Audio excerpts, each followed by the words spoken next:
top story now. U.S. and Mexico officials have released a joint announcement on their priorities to address the border crisis and the high number of migrants. This comes after Secretary of State Antony Blinken held a meeting with Mexico's president to discuss the crisis at the border. Sources tell ABC News the U.S. is hoping to find ways to convince Mexico to do more to ramp up immigration enforcement on its side of the border. Mayors across the country are demanding federal help amid the migrant crisis as busloads of asylum seekers arrive in cities like Chicago, New York, and Denver. And joining me now to discuss ABC News' Em Nguyen in Washington and former Assistant Secretary for Public Affairs at the Department of Homeland Security, Marsha Espinosa. Good to see you both.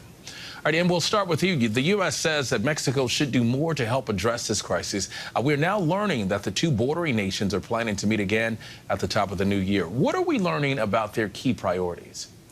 Yeah, DeMarco, so essentially the U.S. wants Mexico to intensify control and enforcement actions. A senior U.S. administration official says that Mexican officials have vowed to crack down more on smugglers and to play a vital role in reducing the flow of drugs across the border. Now, Mexico says while they want to help and try and continue to help the U.S., they want the U.S. to better address the root causes in Latin America where many are fleeing from issues like poverty and violence.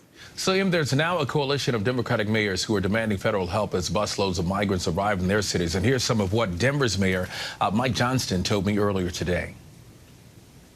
We need Congress to help by expanding that work authorization, approving those federal dollars, and helping us create a plan for coordinated entry of migrants. And we think that we can show cities can succeed with those supports.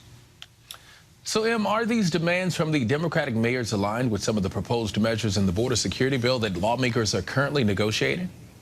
Well, DeMarco, these mayors, of course, they're asking for certain things. They're asking for money to help stem the flow of migrants. They're demanding policy changes like making work authorizations more available more quickly for migrants. And here in Washington, as lawmakers are out for holiday recess, bipartisan negotiations apparently continue on that potential border security package, where sources say top priorities appear to include the toughening of migrant protocols and the deterring of migrants, even from starting their journey to the U.S. There are 3 senators at the bargaining table, and they haven't released many details, but if they can reach a deal, that would be a big deal, and the Senate would hope then to have this vote as soon as they return in just over a week. And remember, both sides of the aisle have agreed the immigration system needs an upheaval, which means there's a lot of pressure on these 3 senators to reach new legislation both sides can agree on. DeMarco. All right, let's bring in Marsha now if we can. The president of Mexico says the number of migrants encountered by Mexico exceeded those encountered by the U.S. Customs and Border Patrol Agency.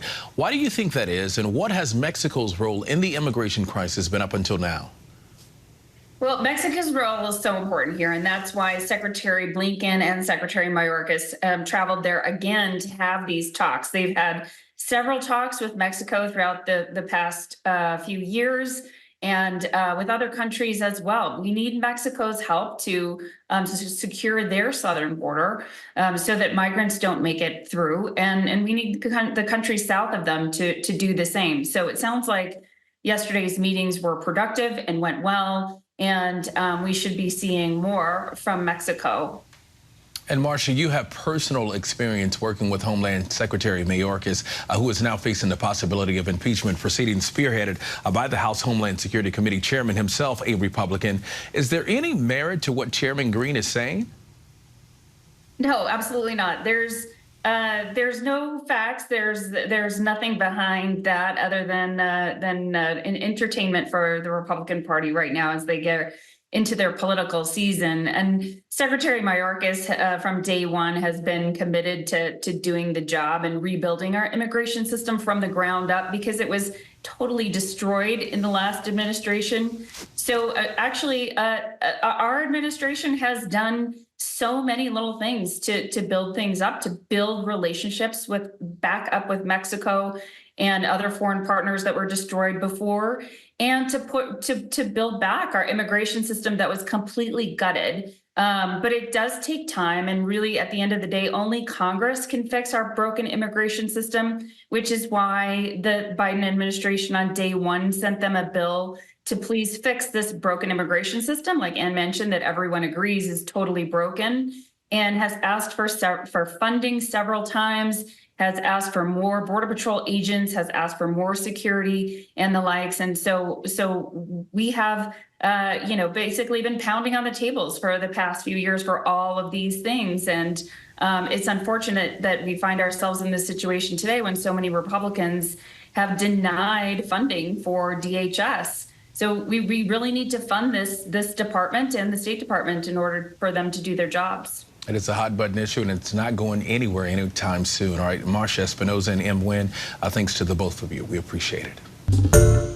Hi, everyone. George Stephanopoulos here. Thanks for checking out the ABC News YouTube channel. If you'd like to get more videos, show highlights, and watch live event coverage, click on the right over here to subscribe to our channel. And don't forget to download the ABC News app for breaking news alerts. Thanks for watching.